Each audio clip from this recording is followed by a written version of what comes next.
잠시 기도드릴까요? 하나님 아버지, 저희들을 수요 예배 자리로 이끌어 주신 것 참으로 감사합니다. 늘 하나님을 가까이 하는 삶을 살게 하시고 또 하나님 앞에 올려드린 찬양 가운데 하나님 영광 받으시고 또 찬양 부른 자들에게도 넘치는 은혜를 허락하여 주시옵소서. 예수 그리스도의 이름으로 기도하옵나이다. 아멘. 오늘은 룻기 1장 15절부터 22절까지 말씀을 통해서 나오미가 고향으로 돌아오다 두 번째라고 하는 제목으로 하나님 말씀을 전하겠습니다. 우리가 많은 부분을 보지 않았으니까요, 앞부분에 있는 내용을 제가 다시 한번 좀 설명을 드리면, 이제 당시 사사들이 치리하던 시대인데 우리가 성경적인 연도를 몰라요. 정확하게는 모릅니다만 짐작을 해볼 때는 거의 사사기 끝부분이니까 입다랑 삼손이 있을 어느 시점쯤이 아닐까 우리가 이제 짐작하는 그때쯤인데요. 짐작하는 겁니다. 정확한 시대는 몰라요. 근데 그때쯤에 가나안 땅에 크게 흉년이 들어가지고 유다 베들레헴 에브라스에 살고 있는 한 가족이 모압 땅으로 이사를 하게 됐습니다. 그때 그 남편의 이름이 엘리멜렉이고 부인의 이름이 나옴이고 아들이 둘이 있었는데 하나가 말론이고 하나 두 번째가 이제 기럐이라는 이렇게 아들이 있었거든요. 근데 이 가족들이 모압 땅에 가서 살았는데 간 지 얼마 안 돼서 남편이 죽었어요. 엘리멜렉이. 또 엘리멜렉이 죽고 나서 이 두 아들을 결혼을 시켰습니다. 모압 여자들하고 결혼을 시켰는데 이 아들들도 결혼하고 나서 둘 다 죽었어요. 얼마 뒤에. 성경에 보니까 그 기간이 한 10년 정도 걸렸다라고 얘기를 하거든요.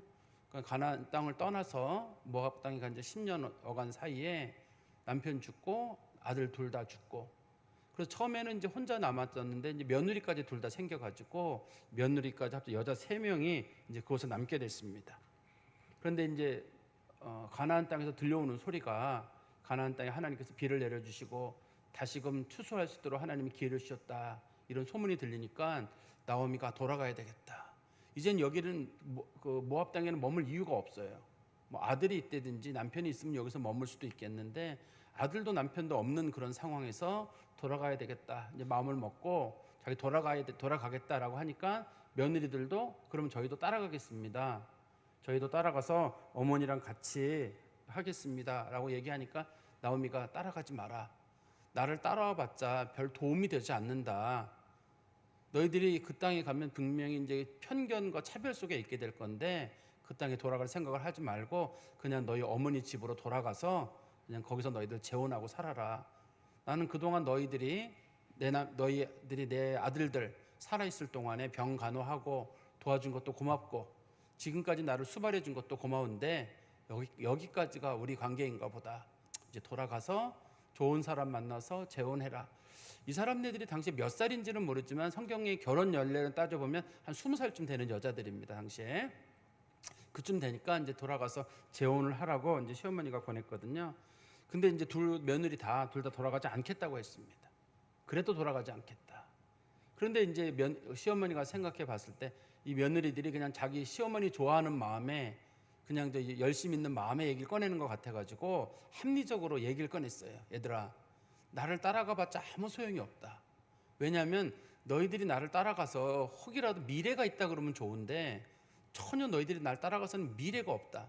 미래가 있다는 말은 이 여자들이 살아나가려면, 경제적인 문제를 풀어나가려면 당시에는 꼭 재혼을 하든지 남편이 있든지 둘 중에 하나가 있어야 되거든요. 근데 재혼할 가능성이 전혀 없어요.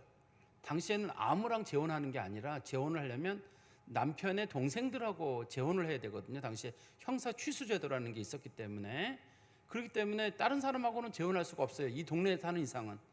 이제 자기네 고향으로 돌아가면 누구랑도 결혼할 수 있지만 이스라엘 땅으로 돌아가가지고는 결혼할 사람이 없어요.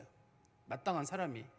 그러니까 이제 나오미가 얘기하기를, 얘들아, 지금 내가 임신하겠느냐? 설령 내가 임신했다고 치자. 그럼 그 애들이 클 때까지 너네가 기다리겠느냐? 또 설령 내가 임신하고 결혼하고 또 여러 가지 또 딴 사람 만나서 산다고 쳐보자. 그래도 그 사람하고 사이에서 난 애들하고 너희들은 결혼할 수도 없다. 그러니 나를 굳이 따라오지 말고 너희들 고향으로 돌아가서 너희들 좋은 사람 만나서 사는 게 좋겠다. 이런 식으로 이제 권면을 한 거예요. 그랬더니 그 얘기를 듣고 오르바라고 하는 며느리가 울면서, 그래 어머니 그렇게 말씀하시니 전 돌아가겠습니다. 그렇게 얘기를 했어요. 근데 이제 며느리가 돌아가는, 오르바가 돌아가는 그런 과정에 오르바를 어떻게 돌아갔다고 말하냐면 오르바가 그의 백성과 그의 신에게로 돌아갔다 이렇게 돼 있어요. 그러니까 오르바가 결과적으로 이 하나님의 백성 공동체에서 떠나서 모압으로 가게 되는 거고, 두 번째는 이제는 하나님을 버리고 그들이 섬기는 모압의 신이 그모스라고 하거든요. 그모스라고 하는 우상을 섬기는, 그러니까 단순하게 이게 재혼의 문제만이 아니라 이제는 신앙에서도 하나님 믿는 신앙에서 세상적으로 완전히 돌아서는 거예요. 이 여자에게 이게 큰 결정을 내리는 겁니다.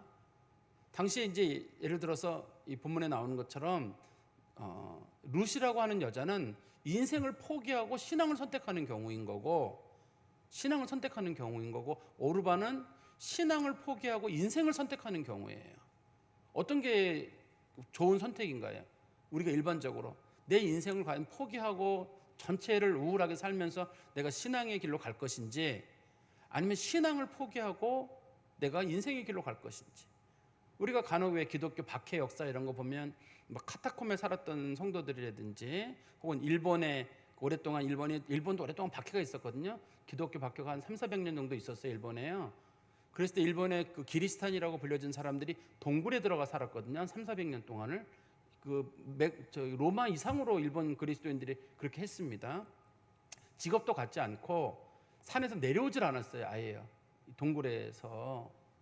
그런 일들이 있었단 말이에요. 그래서 그런 것처럼 혹시라도 우리가 그렇게 할 수 있나요, 이게? 여러분들 어떠세요? 난 진짜 신앙 외에는 난 굶어 죽어도 좋다. 나는 결혼을 안 하고 뭐 자식도 못 낳고 뭐 문제 있더라도 난 오로지 신앙으로만 간다. 이렇게 할 수 있는 건지, 아니면 나는 아니다. 난 뭐 신앙도 좋고 이것도 좋고 둘 다 잡겠다. 이왕이면 둘 다 잡으면 좋은데 하나가 선택돼야 될 때가 있거든요. 어떤 분들은 왜 굳이 하나를 선택해야 되느냐 그러는데, 인생에는 간혹 하나만 선택해야 될 때가 있어요. 신앙이냐 혹은 내 인생이냐, 내가 내 풍요를 선택하는 문제에 있어. 오르바는 어떻든 그 자기 백성하고 신에게로 돌아갔다는 말은 시어머니 말을 다 듣고 보니까 신앙도 중요하고 뭐도 다 중요하지만 나는 내 인생이 중요하다. 그리고 떠난 간 거고, 룻이라고 하는 여인은 나는 내 미래가 앞으로 너무 암울해요. 아무것도 없어요. 시어머니 말대로 그 인생의 희망은 0이에요. 아무 희망도 없는데 전 그냥 어머니 따라갈게요. 이렇게 얘기를 하는 거거든요. 요즘 사람들은 이게 더 결정이 어렵겠죠. 옛날 며느리들은 시어머니 모시는 게 큰 자랑거리였단 말이에요. 시어머니를 모시고 살았거든요. 요즘 사람들은 혼자 남은 시어머니를 모시고 산다는 건 아마 더 깜깜한 일일 거예요. 신앙적인 얘기를 떠나서도 혼자 남은 시어머니를 쫓아간다는 것 자체가 요즘 사람들에게는 아마 이해하기 어려운 것일지도 모르겠습니다. 그런데 오늘 본문에 보면 이런 결단을 내리고 나서 나오미랑 그의 며느리 룻이 베들레헴으로, 원래 이제 그 시댁이 살던 곳이거든요. 시댁도 그렇지만 나오미 자체도 원래 베들레헴 사람이에요. 당시에는 결혼이 그 동네에서 같은 지파와 가족 내에서 주로 이루어졌기 때문에, 당시에는 그 토지 분배 문제가 생겼기 때문에 항상 같은 지파가 결혼하게 되어 있습니다. 원칙적으로는 같은 지파가 결혼하게 되어 있었기 때문에 분명히 나오미도 고향이 베들레헴이거나 그 옆 동네 어딜 거예요. 그런데 자기네들이 결혼했던 결혼하고 살았던 그 동네로 나오미하고 그의 며느리 룻이 이쪽으로 좀 따라오는 겁니다. 그때 우리는 이제 하나 고민을 하게 돼요. 이 룻이라고 하는 여자가 이때는 신앙이 별로 없었는데 나중에 신앙이 생긴 것인지, 나중에, 아니면 이 여자가 처음부터 신앙이 좋았다. 그러니까 남편 만나고 시어머니 모시고 사는 사이에 그때 믿음이 좋아서 믿음의 결단을 내린 것이냐. 간혹 어떤 주석에 보면 당시에 이 룻이 따라올 때 그저 시어머니를 따라왔는데 나중에 그 여자가 신앙의 족보에 자연스럽게 흡수되면서 이 여자 신앙에 자랐다고 보시는 주석책들이 간혹 있어요. 그리고 저는 반대로 그렇게 보진 않고, 저는 이 여자는 이미 신앙이 있었다. 시어머니한테 하는 얘기를 봤을 때 이 여자는 이미 신앙이 있었다고 저는 보는 경우예요. 그래야지만이 이 룻의 결정이 신앙적인 결정이고 룻의 판단이 그의 인생을 바꾼 판단이 되기 때문에 그렇습니다. 우리 한번 15절 말씀해 보실까요? 나오미가 또 이르되, 이번에 이제 남겨진 룻에게 하는 말입니다. 보라, 내 동서는 그의 백성과 그의 신에게로 돌아가나니 너도 너의 동서를 따라 돌아가라 하니. 이제 여기 보니까 시어머니가 룻에게 부탁을 하는 거예요. 너의 동서가 가지 않았느냐. 여기 보면 다시 아까 제가 좀 전 말씀드리게 나오죠. 그의 백성과 그의 신들에게로 돌아갔다. 이렇게 표현이 보면은 이제 오르반은 구원의 길에서 떠나는 거잖아요. 친정으로 돌아간다는 거로는 좋은지는 모르지만 저 사람 이제 구원의 길 떠나네. 우리가 볼 때는 굉장히 안타까운 거예요. 그런데 이제 어떤 시어머니가 물어보는데 시어머니만 해도 당시에 이 신앙에 있어서 어떤 단단함이 있었던 것 같지는 않아요. 우리가 잘 알다시피 우리가 사사기를 봤잖아요. 사사기 사람들이 물에 술 탄 듯 술에 물 탄 듯 같은 신앙생활을 하고 있었거든요. 하나님도 섬기고 우상도 섬기고. 혹시 기억나세요? 미가라는 사람 집에 드라빔 만들어 놓고 뭐 제사장 자격도 없는 사람 제사장 갖다 놓고 그런 일들이 있었잖아요. 그런 일이 있던 시대입니다. 그게 그런 일이 있던 시대이기 때문에 그의 시어머니도 뭐 신앙적으로 철저하게 섰다 안 섰다 그렇게 보는 건 아니기 때문에 만약 시어머니가 정말 신앙에 철저하게 섰던 사람이라면 얘들아 신앙을 선택해라 이렇게 했을 수도 있어요. 며느리들을 배려하면서도. 그렇지만 시어머니도 신앙의 자유를 주는 거예요. 돌아가려면 돌아가고 선택은 네가 해라. 신앙을 선택하든지 아니면 네가 너의 인생을 선택하든지 네가 해라. 아마 요즘 우리 그 일반적인 성도들의 마음 태도인지 모르겠어요. 그래도 우리 시대가 우리가 사사기랑 비슷하다고 하잖아요. 사사기라고 비슷하다고 말하는 이유는 얘들아 신앙은 너희들의 자유다. 교회를 나오시고 싶으면 너희들이 나오고 안 나오고 싶으면 안 나와라. 근데 옛날에는 우리가 교회 다니는 게 이제 좀 약간 강압적인 게 있었거든요. 교회는 무조건 나가라 이렇게 강압적인 게 있었는데 나오미의 이런 얘기들을 보면서 물론 제가 이제 본문만 보고 보는 거예요. 저 때는 사사기 시대였기 때문에 특히 사사기 후기에 들어가면은 사람들이 신앙이 굉장히 흔들리고 있고 하나님도 좋고 우상도 좋고 제가 아까 말씀드린 그 입다와 삼손 가까운 시대라고 했잖아요. 삼손이 한 번도 기도했던 내용이 안 나오잖아요. 삼손 사사기에 보면 삼손이 기도했던 얘기 한 번도 안 나오고 이방 여자들 다 만나고 그냥 삼손이 힘이 셌다는 거 외에는 특별하게 뭐 한 게 없어요. 삼손이라는 사람이 신앙적인 결단은 딱 한 번 있죠. 죽기 전에 하나님 제가 원수 갚게 해주십시오. 그거 한 번 결단 외에는 그 백성의 지도자라고 불려지는 사람이 기도 한 번 한 적이 없는 세대예요. 근데 그때 당시에 그 지도자가 그 정도라 그러면 일반인들도 마찬가지였을 거거든요. 일반인도 마찬가지였을 텐데 아마 그 시어머니도 그런 마음의 태도를 가지고 며느리들에게 종교적 자유를 준 게 아닌가 하는데요. 근데 우리 이 말씀에 보시면 우리나라도 똑같은 표현이긴 한데요. 너의 동서를 따라 돌아가라. 내 동서는 그의 백성에게로 갔다. 너도 너의 동서를 따라가라. 우리나라 말의 동서는 남편의 부인이죠. 여자들끼리 남편의 부인을 여자들끼리 부르는 말이잖아요. 우리나라 말에는 동서라는 말이. 히브리어에서는 이 동서라는 말의 뜻이 만약에 내 남편이 죽으면 다시 내가 또 그 남편 동생하고 결혼해야 되거든요. 동생하고 결혼을 할 그러니까 내가 동생하고 결혼하게 되는데 그 남자의 부인이란 뜻이에요. 그러니까 옛날엔 동서 개념이 우리나라랑 좀 달라가지고 내 남편이 죽으면 그 동서의 남편이 내 남편이에요. 동시에. 요즘 우리랑 좀 다릅니다. 요 개념이. 당시에는 종례혼의 결혼이 있었기 때문에 내 남편이 죽으면 그 동생의 남편이 내 남편이 되는 거예요. 그렇다고 해가지고 내가 무슨 그 사람하고 사는 게 아니라 그 사람하고 사이에서 아기를 낳으면 그 아기는 전 남편의 아기가 돼요. 그리고 나도 이 사람하고 살진 않아요. 아기를 낳으면 살진 않고 다시 분리가 되거든요. 그러니까 출산을 위한 과정에는 이 동서의 남편이 필요한 거예요. 그래서 여기서 동서라는 히브리어 말 자체가 그런 뜻을 가지고 있어요. 당시에 우리 소위 형사 취수제도라고 하는 그런 제도를 가지고 있는데 시어머니가 아무튼 며느리들에게 떠나라고 얘기를 했는데 우리 다시 성경 말씀 보십시오. 16절에 롯이 이렇게 말하죠. 롯의 말이 아주 16절 17절에 보시면 롯이 강경하게 말을 하는데요. 롯이 이르되 내게 어머니를 떠나며 어머니를 따르지 말고 돌아가라고 강권하지 마옵소서. 어머니 저한테 어머니 떠나라고 말하지 마세요. 그리고 또 제가 어머니 따라가는 길에 돌아가라는 이런 말 다시는 하지 마세요. 이제 어조가 상당히 셉니다. 이제 여기서부터 점점 우리가 이런 걸 뭐 국어로는 점층법이라 그러나요? 점층법이라 그러는데 점점 이렇게 강도를 세게 말해요. 어머니 저한테 떠나라라든지 돌아가라든지 이런 말 다시는 하지 마세요 하고 자기 의지를 표현하는 겁니다. 그러면서 어머니께서 가시는 곳에 나도 가고 어머니께서 머무시는 곳에 나도 머물겠나이다. 그러니까 끝까지 제 어머니랑 함께 할게요. 어머니가 어디로 가시든지 내가 거길 가고. 어머니가 만약에 그 모압 땅에 머물면 제가 거기 머물고, 어머니가 베들레헴으로 가면 저도 베들레헴으로 가고, 그러니까 어머니가 가는 곳에는 어디든지 저도 끝까지 가겠습니다 라는 이런 얘기를 하는데, 성경에 보면 이런 똑같은 맹세를 한 사람이 나와요. 우리 성경 말씀 하나 보시겠어요? 사무엘하 15장 21절에 이런 비슷한 얘기를 한 사람이 있습니다. 사무엘하 15장 21절, 이때가 왕께 대답하여 이르되 여호와의 살아계심과 내 주 왕의 살아계심으로 맹세하옵나니 진실로 내 주 왕께서 어느 곳에 계시든지 사나 죽으나 종도 그곳에 있겠나이다 하니, 요 이때라고 하는 사람은 다윗의 친구면서 다윗의 모사예요. 당시에 이때라고 하는 사람이, 그때 다윗이 압살롬에 의해서 패해가지고 마하나임으로 도망을 갈 때입니다. 이미 다윗은 도망을 가고 있고 이때가 막 따라오고 있었어요. 근데 이때가 따라오고 있을 때 이 얘기를 했거든요. 왕이 어디로 가시든 제가 따라가겠습니다. 그러니까 다윗이 돌아가라. 내가 돌아가서 그들의 마음을 교란시켜라. 만약에 너까지 따라오게 되면 그쪽에 있는 정보들을 알 수가 없으니 제발 네가 너의 그 자리로 원래 있던 자리로 돌아가서 내가 압살롬에게 충성하는 척하면서 나를 좀 도와달라. 그때 요 이때라고 하는 사람이 등장하거든요. 요 이때라고 하는 사람 때문에 결국은 다윗이 살게 되죠.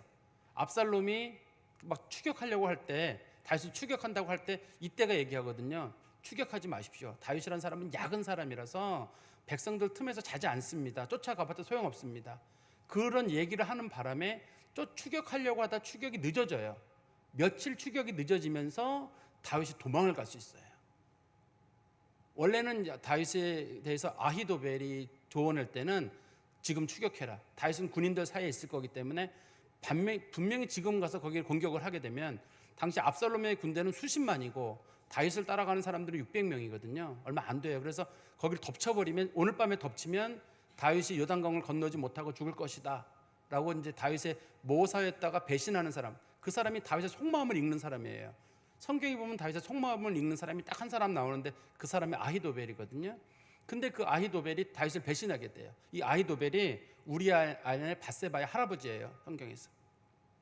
그래서 그 사건으로 인해 가지고 가족들이 완전히 이제 좀 다윗에 대한 실망 때문에 이제 좀 배신한 사건이 있거든요. 그때 이제 그때 아히도벨이 그 얘기했을 때 아닙니다. 다윗 왕은 약은 사람이라 거기서 자지 않고 분명히 딴 데 가 있을 겁니다. 그럴 때 이때라고 하는 사람이 워낙 다윗하고 친하고 친구였거든요. 친한 친구였기 때문에 압살롬이 그때 누구 말을 듣냐면 이때 말을 들어요. 이때 말을 들어서 이것에 대해 충격을 받아요. 누가 충격을 받냐면 아히도벨이 충격을 받아가지고, 야, 이게 아주 중요한 기점이었거든요. 요때 다윗을 놓치게 되면 압살롬이 결과적으로는 진다는 걸 아히도벨이 짐작을 해가지고 아히도벨은 가서 자살을 해요. 어차피 우리는 진다. 자살을 하게 되고, 이때의 말대로 며칠 머무는 사이에 다윗은 결과적으로 마하나임으로 요단강 건너편에 있는 요새예요. 사울 왕 때 만들었던 요새거든요. 거기 가서 다윗이 숨어 지내면서 1년 가까이 숨어 지내요. 그리고 다윗이 나중에 군사를 모아가지고 다시 공격을 하게 돼서 다시 나라를 회복하게 되거든요. 그때 이때라고 하는 사람이 끝까지 다윗을 배신하지 않을 때, 그때 다윗이 이때가 쫓아가야 돼요.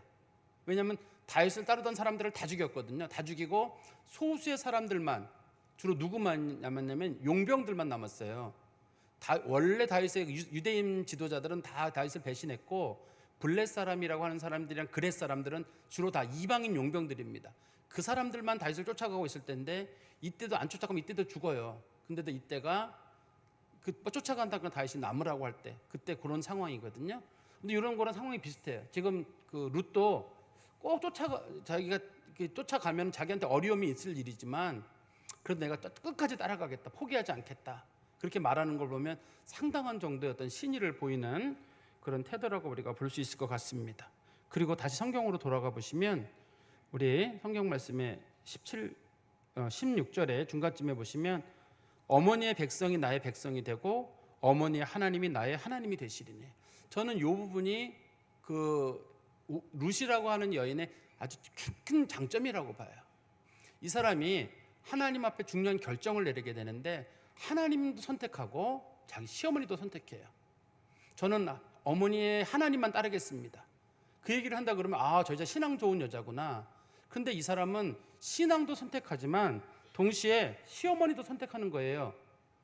나중에 사람들이 룻이라는 여인은 왜 저렇게 신앙생활을 잘하느냐 룻이라는 인물에 대해서 보아스가 나중에 상당한 호감을 보이거든요. 사람들이 얘기 뒤에 보면 나옵니다. 2장에 가면 사람들이 얘기하기를 저 여자가 시어머니도 잘 섬기고 밭일도 열심히 하고 하나님도 잘 섬기고 자기 백성 다 버리고 여기까지 왔습니다. 그런 식으로 얘기를 해가지고 보아스가 그래 눈여겨봐야 저런 여자라면. 그래서 원래는 보아스가 그 기업 물을 자, 당시에는 이렇게 그 형제들이 없으면 사촌 넘어가게 돼 있거든요. 사촌이 없으면 또 뭐 8촌 이런 식으로 넘어가게 돼 있어요. 그 형사 취수 제도가 형제만 있는 게 아니라 형제를 넘어가면 사촌으로, 사촌이 넘어가면 또 8촌으로 이게 넘어가게 돼 있거든요. 사실 근데 보아스는 거기에 촌수의 한참 뒤에요. 근데 앞에 있는 사람들이 전부 다 포기를 하거든요. 왜 내가 이 모함 여자랑 결혼해가지고 내가 손해를 보느냐. 모함 여자가 이방 여자고, 두 번째는 이 여자랑 결혼을 하게 되면 그 아이를 낳게 되면 그 아이에게 돌아갈 지분이 생기게 되거든요. 내가 그 지분을 나눠주기 싫으니까 전부 다 결혼 안 한다는 거예요. 근데 보아스가 저 정도 여자의 성품의 여자라면 내가 저 사람하고 결혼해도 되겠다. 그래서 보아스가 결혼하게 되는데, 그때 결정을 내리는 거는 그 사람의 인품과 신앙적인 부분이 둘 다 조화를 이루었기 때문에 그래요. 그러니까 이걸 한 가지만 봐가지고 저 사람이 신앙을 선택했습니다 이렇게만 보는 게 아니라 성경은 저 사람이 신앙도 선택하고 인품도 그만큼 따르는 거예요. 왜냐하면 시어머니를 따르는 게 상당히 어려운 일입니다. 당시에 이게 홀로 남은 시어머니를 앞으로 얼마를 모실지를 몰라요. 자기도 나이는 어린데 시어머니를 모셔야 되는 이 여자의 상황은 쉽진 않은데, 이 여자가 보이는 태도가 하나님에 대해서도 자기가 도리를 다하고 시어머니에 대해서도 도리를 다하는 거예요. 근데 요즘 우리 이 정서상은 잘 안 맞는지 모르겠어요, 여러분. 자식을 사랑하는 거는 본성이에요. 성경 어디도 그렇고 동서고금에서도 자식을 사랑하는 걸 가지고 우리가 물론 부모님의 사랑을 위대하다고는 하지만 자식에 대한 사랑은 본성에 가깝습니다. 그렇지만 부모에 대한 사랑은 그 사람의 인격에 가까워요. 인격입니다. 이게 인격에 가까운 거거든요. 그런데 저도 뭐 잘 모시지 못했습니다만 이 말씀을 보면 제가 곰곰이 생각을 해봤어요. 누가 인격이 좋은 사람인가? 이 연세 드신 분도 계시고 혹시 여기 연로되신 분도 계실지 모르겠는데, 부모를 잘 모시는 건 인격이 좋은 사람이에요. 부모를 잘 모시지 못하는 사람은 인격이 나쁜 사람이에요. 왜냐하면 자기를 낳은 부모나 남편의 부모나 혹은 여자의 부모를 잘못 모신다는 건 다른 사람한테 하는 거는 그 다음의 문제잖아요. 낳은 사람들이나 키워준 부모에게 못한다고 하는 거는 다른 사람에게 잘한다는 게 어떻게 가능할 수 있는 일이겠어요, 이게요. 이게 인간의 가장 기본적인 속성이어서 그래요. 가장 기본적인 속성이어서 그게 인격의 가장 기본적인 첫 단추거든요. 첫 단추인데 만약에 그 단추가 안 껴진다 그러면 그 다음 단추는 다 잘못 껴지는 거예요. 근데 요즘 우리 사회에서는 그렇게 부모를 굉장히 부담스러워하는 시대를 살아가고 있잖아요. 근데 우리가 그거를 꼭 부담스러워해야 될 일일까? 이거는 신앙인도 그렇지만 신앙인들이 그에 따르는 인격도 있어야 되잖아요. 그런데 인격이라면 나한테 제일 잘해준 사람이 누구냐? 평생에 나한테 제일 잘해준 사람이 누구지? 생각해보면 부모거든요. 배우자 말고 떠나고 나면 내 인생에 나한테 가장 잘해준 사람은 부모예요, 어떻든. 그런데 내가 그 사람에 대해서 부담스러워한다? 그러면 그 사람의 기본 인격이 아무리 좋다고 얘기할 수 있을까요? 남에게 아무리 음식을 잘 사주고 아무리 잘 섬기고 뭐 한다 그래도 저는 인격이라고 보기 어려울 것 같아요. 저는 성경에 나와 있는 거, 그래서 성경에서는 항상 인간을 향한 계명의 첫 번째는 살인이나 간음보다 살인하지 말라, 사람 죽이는 것보다 더 무게를 두고 있는 게 뭐냐면 부모 공경이거든요. 부모 공경이에요. 살인하는 사람들도 하나님께서는 죽이라고 했지만 부모를 공경하지 않는 자도 죽이라고 했거든요. 성경에서는 간음하는 사람도 죽이라고 했고, 살인, 간음, 도둑질은 죽이라는 말이 없어요. 살인이랑 간음이랑 부모 공경, 이 세 가지는 죽일 만한 죄에 속하거든요, 성경에서는. 그러니까 우리가 성경을 보면서 이 룻이라고 하는 여자가 중요한 결정을 내렸구나. 어머니를 선택하고 또 어머니의 신앙도 선택하는 그런 모습을 우리가 성경 통해서 볼 수 있을 것 같아요. 다시 18절에 보십시오. 나오미가 룻이 자기와 함께 가기로 굳게 결심함을 보고 그에게 말하기를 그치니라. 뭐 더 이상 하는 말이 17절도 한번 보세요. 어머니께서 죽으시는 곳에 나도 죽어 거기 묻힐 것이라. 만일 내가 죽는 일 외에 어머니를 떠나면 어머니께서 내게 여호와께서 내게 벌을 내리시고 더 내리시기를 원하나이다 하는지라. 어머니께서 죽으시는 곳에 나도 죽어 거기 묻힌다는 말은 당시에 유대인들은 공동묘지에 묻히잖아요.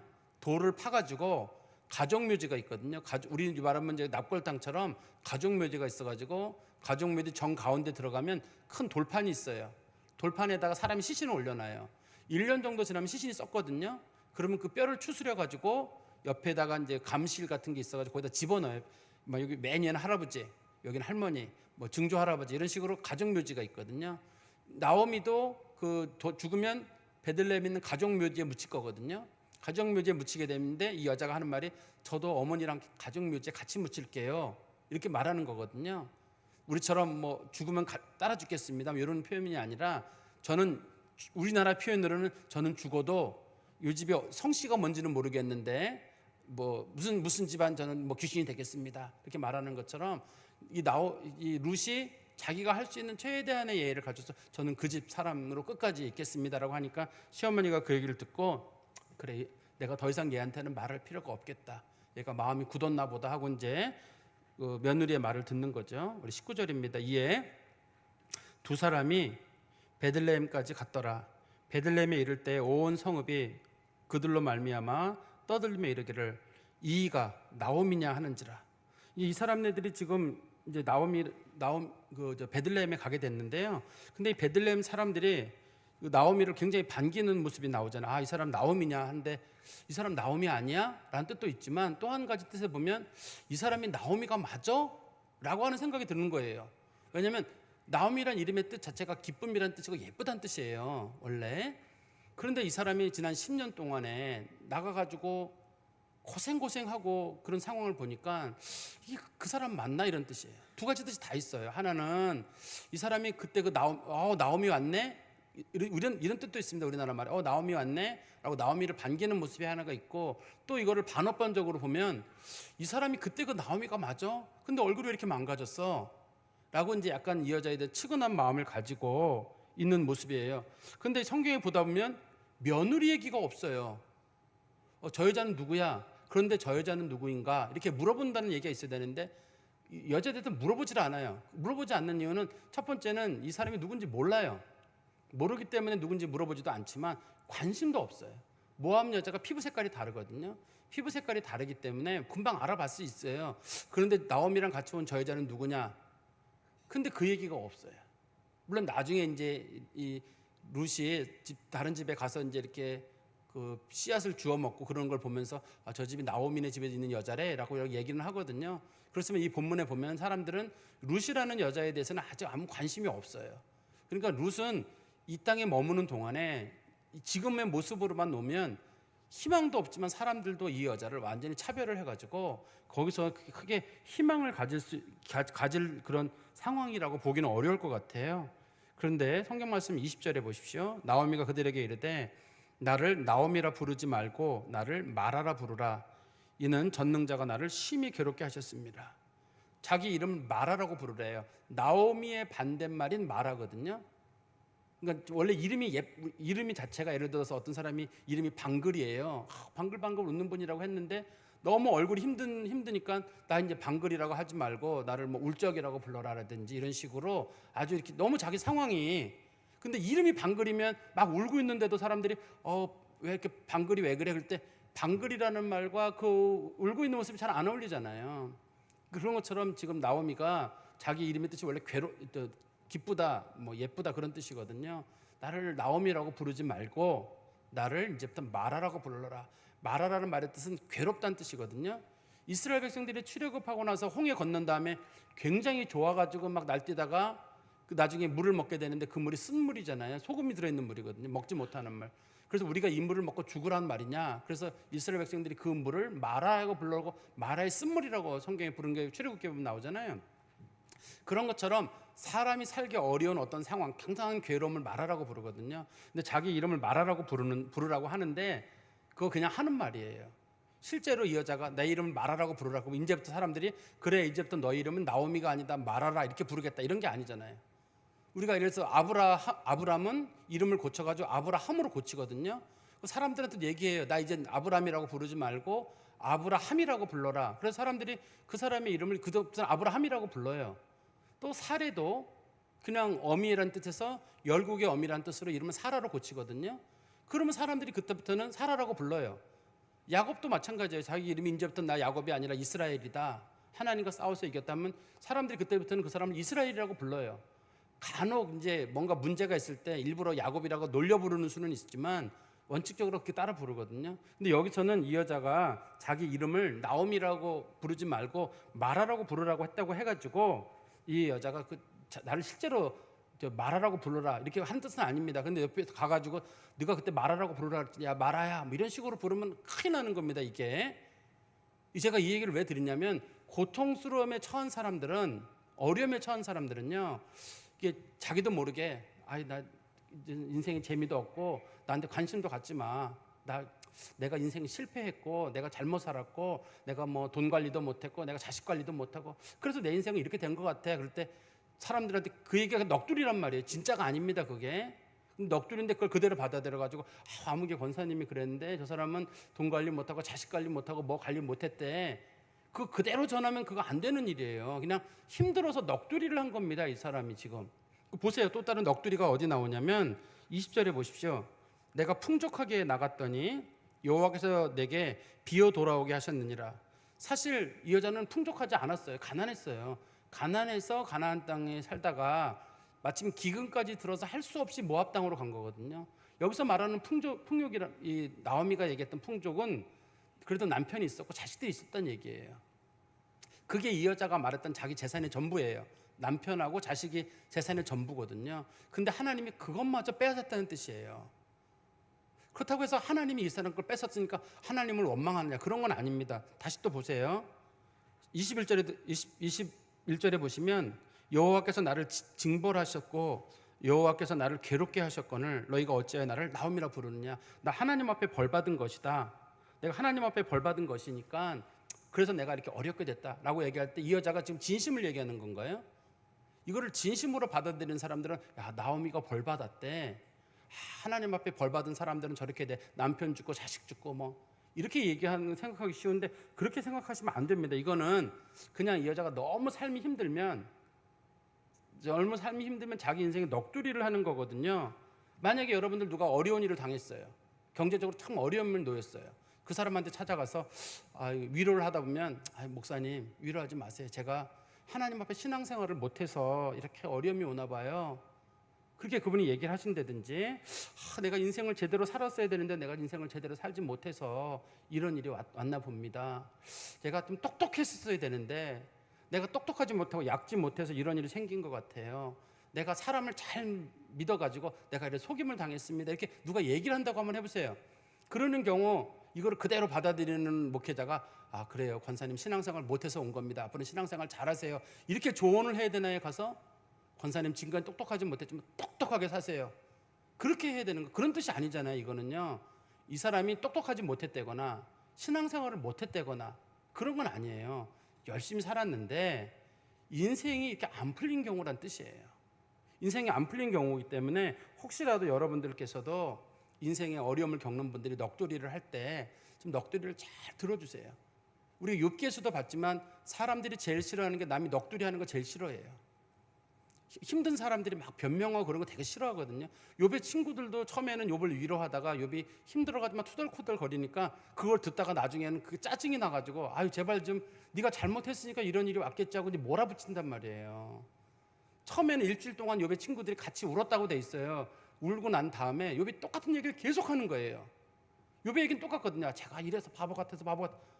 그러니까 친구들이 일주일 듣고 나가지고는 짜증이 나버리니까 친구들이 확 화가 나가지고 네가 잘못 있으니까 있겠지 하고 확 태도가 돌변해 버린단 말이에요. 우리들도 그럴 수가 있어요. 누가 어려운 얘기 막 힘든 얘기하면 그만해. 나 듣기 싫어. 벌써 몇 년째야 몇 달째야. 그만해. 이렇게 탁 쳐버리거든요 사람들이.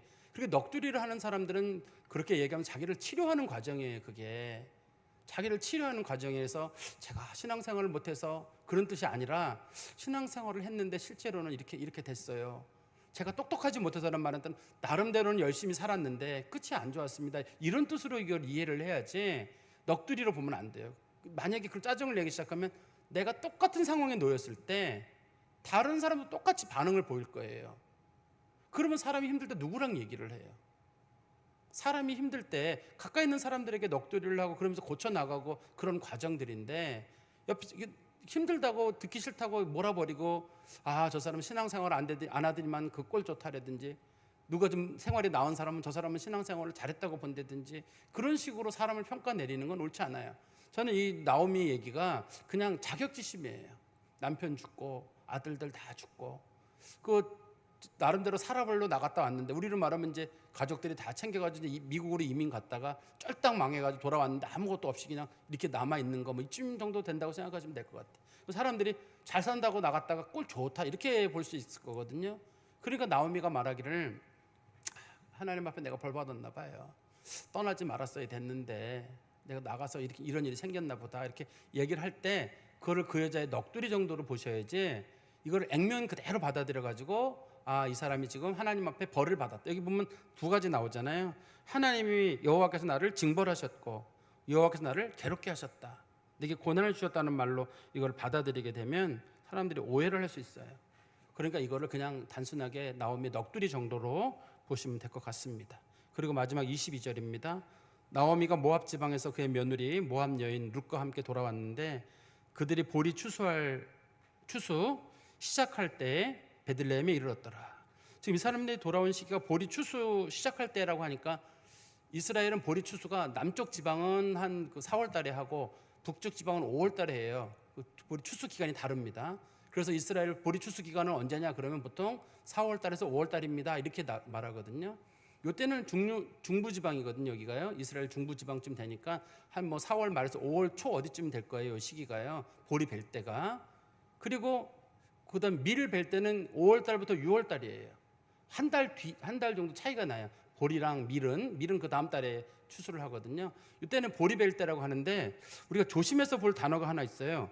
보리 추수를 시작할 때란 말이 있는데, 이 추수가 저도 성경을 보면서 고민을 했어요. 추수라는 말이 가을 추자에다가 수확할 숫자거든요. 그러니까 우리나라 말로 추수란 말은 가을 거지란 뜻이에요. 근데 이때가 봄이에요. 봄이기 때문에 정확한 번역을 한다 그러면 보리 벨 때라고 번역하는 게 더 맞을 것 같아요. 추수란 말이 일반적으로 우리가 수확을 한다는 뜻으로 쓰긴 하는데, 이게 이제 어쨌든 가을 추자가 들어가는 한문이거든요. 가을 추자가 들어가는 한문이다 보니까 이왕이면 추수라는 표현보다는 보리를 벨 때라고 하는 게 더 낫지 않을까. 근데 이 사람네들이 이때 돌아온 이유는요, 이때 돌아오면 국어를 해서 살 수가 있어요. 땅이 없거든요. 이 집이 땅이 없어요. 그냥 돌아왔는데 2장에 보면 나오거든요. 이제 남의 집에 가서 구걸을 하고, 남의 그 보리 추수한 거 씨앗 떨어진 거 있잖아요. 나달 떨어진 거. 이제 민수기에 보면 나달 떨어지더라도 가난한 사람들 줍지 말라고 돼 있거든요. 큰 줄기들은 다 어차피 걷어가게 되고, 나달 떨어진 거를 주워 먹고 살아요. 가난한 사람들이. 그 시어머니가 생각하기를, 지금 우리가 돌아가면 어떻든 구걸해서라도 남의 밭에서 떨어진 보리 씨앗이라도 주워서 먹고 살겠구나, 최소한 굶어 죽지는 않겠구나라고 생각해서 돌아가는 거예요. 이 시점에. 다른 시점에 돌아가게 되면 이거는 사람들로부터 돈을 빌려야 된다든지 그렇게 살아야 되거든요. 근데 여기서는 빌릴 수 있는 상황도 안 되니까 이 사람네들이 돌아갈 수 있는 시기는 보리 추수할 때든지 밀 추수할 때든지, 그때 돌아가서 그때 어떻게든 주워서라도 먹고 살아야 되겠다. 시어머니가 생각하기에 최고 좋은 시점이에요. 어떻든 간에 땅에서 주워서 먹어도 살아야 되겠다는 그런 원칙 때문에 그때 딱 돌아오는데, 시어머니 인생 결정은 아무튼 상당히 지혜로운 결정인 거는 분명합니다. 언제 돌아오는 것보다도. 말씀을 좀 정리해서 말씀드리면, 여기 본문에 보면 무엇을 선택하느냐가 그의 인생의 방향을 바꾸는 것 같아요. 지금 오르바는 어떻든 자기 인생을 잘 생각해 보니까 돌아가는 게 나을 것 같아요. 처음에는 시어머니를 따라가고 자기도 시어머니 좋아하고 남편 잘 모시고 했던 건데, 그런데 시어머니가 얘기를 쭉 하는 걸 보니까 시어머니 따라가서 막막해요. 내 인생을 앞으로 어떻게 살 것인가 고민하다가, 그래 내가 내 인생을 좀 개척해 봐야 되겠다. 시어머니랑 같이 하나님도 섬기고 했었는데 그거 가지고 내가 살 수 없지 않느냐, 신앙만 가지고는 살 수 없지 않느냐, 나도 내 인생을 따라야 되겠다 하는데, 오르바가 그래서 결정한 것은 자기의 미래를 새로운 재혼을 하게 되거든요. 재혼도 하게 될 것이고, 그리고 이 여자가 나가서 이제는 하나님 섬기지 않고 금오스를 섬기게 되거든요. 그러면 이제 구원의 역사에서 완전히 빠지는 거잖아요. 오르반 여기서 끝나요. 이제 여기서 끝나게 되고 이제부터는 룻이라고 하는 여인의 역사거든요. 룻이라고 하는 여인은 시어머니를 선택하고 그다음에 이 여자가 하나님을 선택해요. 자기 인생에 제일 중요한 걸 뭘 선택하냐면 하나님을 선택하는데 그 하나님을 선택한 그 사건이 사람들에게 너무 좋게 보이는 거예요. 시어머니 선택한 사건과 하나님 선택한 사건이 너무 좋아요. 제가 아까도 말씀드렸었는데 우리 한번 보세요. 룻기 2장 11절 말씀해 보세요. 룻기 2장 11절에 보시면 보아스가 그에게 대답하여 이르되 내 남편이 죽은 후로 내가 시어머니에게 행한 모든 것과 내 부모와 고국을 떠나 전에 알지 못하던 백성에게로 온 일이 내게 분명히 알려졌느니라. 이렇게 설명하고 있잖아요. 그러니까 시어머니한테 잘한 거잖아요. 시어머니한테 잘한 일과 그다음에 이 모압을 다 버리고 하나님 믿는 신앙으로 돌아온 거, 이게 소문이 난 거예요. 그 동네에 소문이 나니까 보아스가 그 사건 때문에 마음이 조금씩 움직이기 시작하는 거예요. 이 사람이라면 이방 여자고 원래 모압 여인은 이스라엘 총회에 못 들어오게 돼 있거든요. 총회에 못 들어온다는 말은 이 사람 이 룻은 죽을 때까지도 원래 이스라엘 인구 계수에 못 들어와요. 그 남자만 보통 계수를 하지만 총회라는 말에는 여자도 포함되는데 인간 취급이 안 됩니다. 우리로 말하면 투표권 같은 거나 그런 게 없어요. 그런 결정을 내리는데, 그렇지만 이 보아스가 그런 여자임에도 불구하고 그런 결정을 내리는 데는 이 여자가 선택한 것, 믿음이라고 하는 것과 그다음에 시어머니 선택한 것을 귀히 보시는 것 같아요. 그다음에 제가 또 한 가지 말씀드리면, 우리 그리스도인들은 어떤 선택을 하거나 판단을 내릴 때 무엇이 하나님 앞에 선한 것인가를 잘 생각하는 거예요. 무엇이, 여기서 보니까 룻이 선택한 선한 일은 시어머니를 끝까지 잘 따라온 거거든요. 잘 모신 사건이에요. 모실 수도 있고 안 모실 수도 있어요. 근데 하나님 보시기에 어떤 게 선한 일이냐. 내가 시어머니 모시는 게 불편해서 나는 그냥 내 인생 내가 살겠다, 뭐 이렇다고 누가 뭐라 그러겠어요? 이미 남편 다 죽었고 돌아가도 되는 거고, 당시에 재혼 문화가 없던 것도 아니란 말이에요. 저기 모압 지역에는 다 살아도 누가 뭐라 그러겠어요. 근데 이 여자가 보인 태도가, 내가 시어머니 끝까지 모시겠다고 하는 그 태도가, 그게 선한 결정을 한 거잖아요. 그 선한 결정이 결과적으로 좋은 모양으로 나타났어요. 우리가 어떤 결정을 내릴 때 그게 하나님 보시기에 좋은 것인지, 그게 선한 것인지, 그게 기준이 되어야지, 그렇지 않고 어떤 게 내게 좀 편한 것인가, 어떤 게 내게 좀 유익한 것인가, 이렇게 선택하는 게 아니라 어떤 게 하나님이 기뻐하시는 일일까, 어떤 게 좀 더 선한 일인가, 그게 그리스도인들의 판단의 기준이 될 것 같은데요. 근데 제가 볼 때는 이 룻이라고 하는 여인은 자기가 볼 때는 내가 내 인생을 좀 힘들게 포기하는 일이 있더라도 내가 시어머니를 잘 모셔야 되겠다. 여기는 꼭 뭐 시어머니 얘기 나오니까 이제 며느리들 여기 많으신 분들은 눈빛이 뭐 총기가 나오는 것 같아요. 그래도 어쩔 수는 없어요. 근데 성경에 나오는 얘기니까 어떻든 간에 그러더라도 성경에 보니까 잘 모셔라. 이제 시어머니뿐만 아니라 뭐 친정 어머니도 마찬가지고 또 처가 부모도 마찬가지인데 잘 모셔라라고 얘기하시는 것 같아요. 그게 우리 인생의 선한 일 아닐까요? 우리 인생에 보이는 선한 일인데 이건 그리스도인들이 내려야 될 판단이 아닐까. 그리고 이 룻이라고 하는 여인이 가지고 있는 성품이 있잖아요. 그 성품이 시어머니를 잘 모시는 것만 그것만이 아니라 참 성실한 여인인 것 같아요. 성경 말씀 다시 한번 보세요. 우리 룻기 2장 7절에 보시면 그 룻이라고 하는 여자에 대한 사람들의 평가가 나옵니다. 룻기 2장 7절에 보시면 그의 말이 나로 베는 자를 따라 단사에서 이삭을 죽게 하소서 하였고 아침부터 와서는 잠시 집에서 쉰 외에는 지금까지 계속 하는 중이니이다. 이 여자가 나달 주어가지고는 제대로 생활이 안 되니까 나와가지고 하는데 생활력을 귀히 보는 거잖아요. 이 여자가 나달 죽는 거거든요. 남자들 틈에서 죽는 거기 때문에 당시에 이스라엘 여자들은 하지 않아요. 이스라엘 여자들은 주로 밤에 죽게 돼 있어요. 남 몰래. 일반적으로 이스라엘 사람들은 이 부끄러움이 있어가지고 밤에 죽어요. 몰래 가가지고 아침 남 없는 시간대 주로 죽게 돼 있거든요. 그게 원래 이스라엘의 저희 공적 부조 제도의 기본 원칙이에요. 남이 몰래. 그래서 일부러 남겨두고 일부러 버려두고 이렇게 하게 돼 있거든요. 근데 이 여자는 남 다 보는 데서도 그냥 아침부터 저녁까지 그냥 꾸준히 하는 모습이에요. 이게 이제 보아스에게 엄청난 감동을 주거든요. 그러니까 루시라고 하는 여인을 제가 보면서 저 사람 참 장점이 많은 사람, 생활력이 참 좋은 사람이고 남의 눈치 보지 않는 사람이고 신앙의 결단도 내리는 사람이고 또 인간적으로 참 선한 결정을 내리는 사람이다. 그래서 하나님께서, 물론 믿음이라고 하는 건 하나님의 선물이에요. 믿음은 하나님의 선물이긴 한데 하나님께서는 믿음을 선택한 사람들에게는 큰 복을 주는 것 같아요. 또 사람들이 선을 행하느냐 안 하는 것도 인간의 선택의 문제예요. 하나님의 은혜가 기본적으로 작용하지만 선한 일을 선택한 사람들에게는 하나님께서 복을 준다는 게 우리가 믿어져요. 처음에 룻이 시어머니 따른다고 할 때 그건 결심을 보일 때 우리가 말씀을 보면서 저희 좀 잘 될 것 같아, 그런 말 생각이 안 드시나요?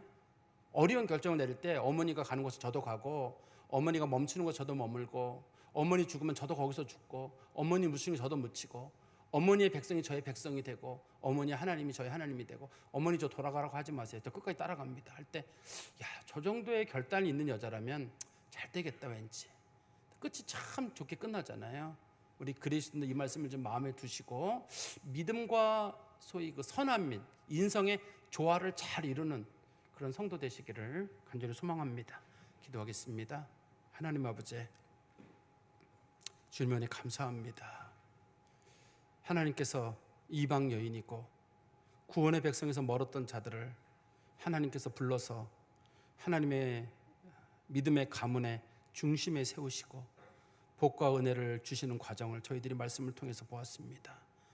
아무것도 보이지 않는 가운데서 믿음을 선택하고 또한 사람을 돕는 선한 일을 선택하였을 때 하나님 은혜를 베푸시는 것처럼 우리도 그것이 손해처럼 보이고 막막해 보인다 할지라도 제일 먼저 믿음 선택하게 하시고 제일 먼저 사람을 돕고 사랑하는 일을 선택할 줄 아는 지혜롭고 현명한 그리스도인이 되게 하여 주시옵소서.